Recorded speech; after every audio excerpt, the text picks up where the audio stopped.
Hello, I am Miss Kate Peck, your sixth grade science teacher, and I wanted to tell you a few things.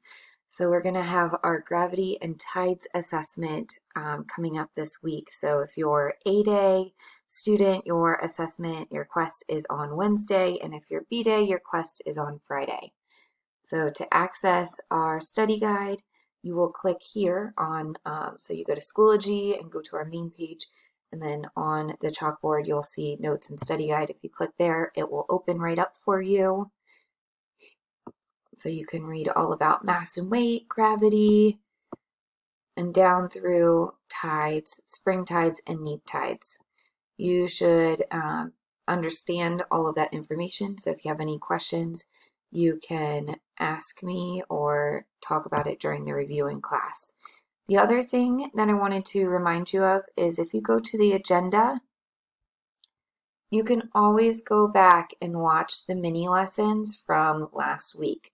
So you can click on the tabs from when we did the warm-ups, and you can watch the mini lessons when I talk about gravity on the first day of our unit and tides on the second day of the unit. If you, again, have any questions, please feel free to ask me, and I hope you guys enjoy reviewing for your assessment. Thank you.